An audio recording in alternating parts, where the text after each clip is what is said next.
Hello lovely viewers, you are most welcome to our channel Poetry Online.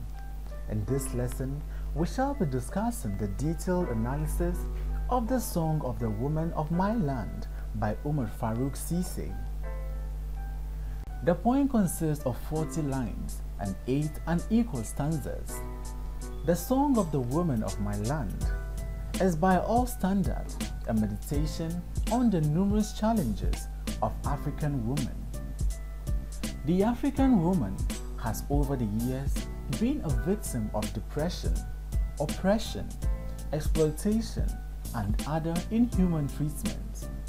Despite the numerous challenges of the African woman, they find ways and means of coping with their lives.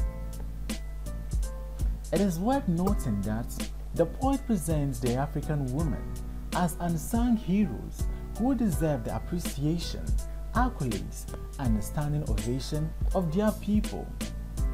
It is therefore not wrong to say that the poem is a memorial of the dead women of Africa and the attempt to recollect their lyrics as a way of remembering and celebrating them.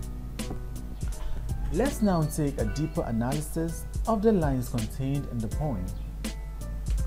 Like a sculptor chipping away at bits of wood, time chisels away bits of their memory, and strip away lyrics of the Song of the Woman of My Land, leaving only a fading tune echoing the song. The poem begins by hinting the reader on the power of time and its ability to wear away the memory of people, which brings about forgetfulness. Here, our poetic speaker uses a simile to illustrate how slowly but surely time makes one to forget the memories of the woman.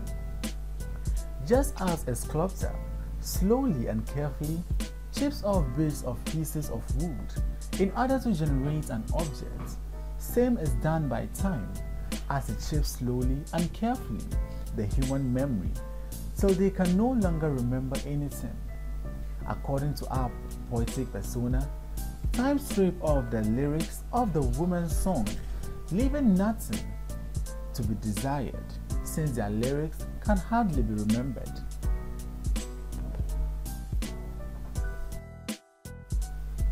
They sang in the fallen fields about their lives, songs of how they plowed the terrain of their landscape, from memories of lyrics lost in the vast void of time. In those days, when a song beheld their lives, when servitude carved the ankle of their soul, and dereliction decapitated the epic of their lives. Here, we are taken to the fields and plantations where these women work. These women are made to work hard in the fields. Their labor is described as servitude, which hints on the suffering and untold hardship most of these women are made to go through. In order to escape the miserable and hopeless plight, they sing songs to entertain themselves.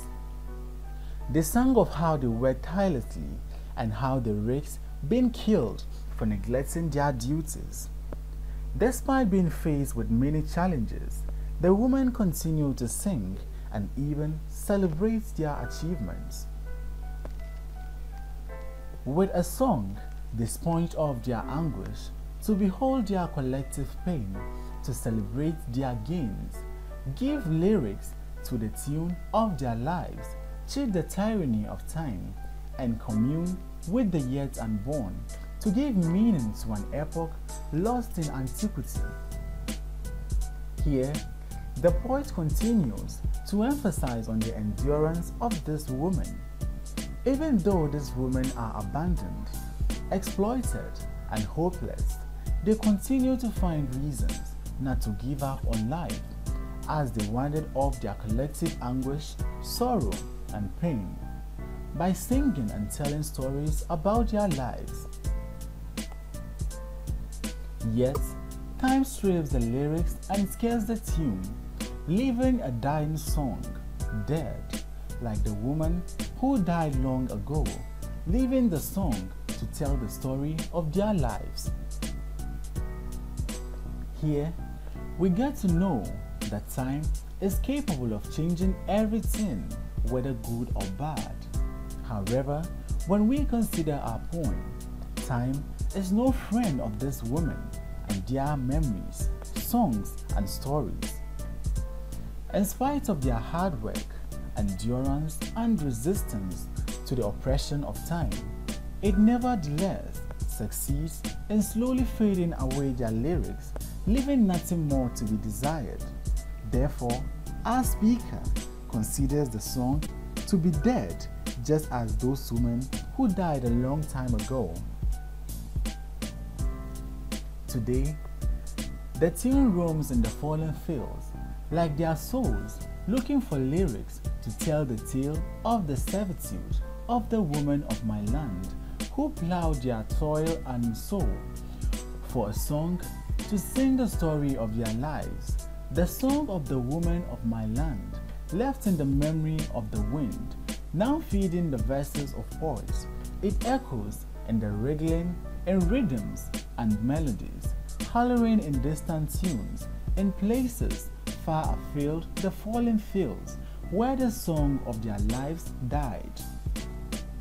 Here again, we are told that the tunes of the songs of this brave and courageous woman roamed the deserted plantation, this time not tilling the land, but searching for lyrics to tell their numerous tales and songs of how oppressed and sad their lives are.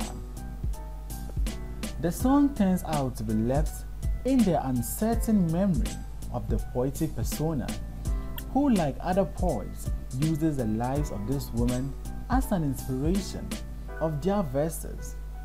With the uncertainty in the melody as a result of time, they come up with verses that are wriggling in rhythm and melodies.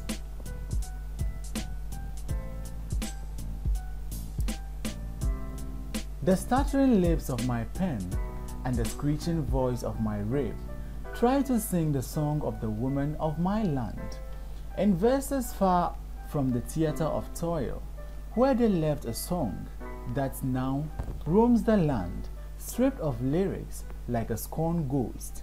The tune turning, the tenor of my verse, is all that remains of the song of the women of my land, who labored and died, leaving a dying song.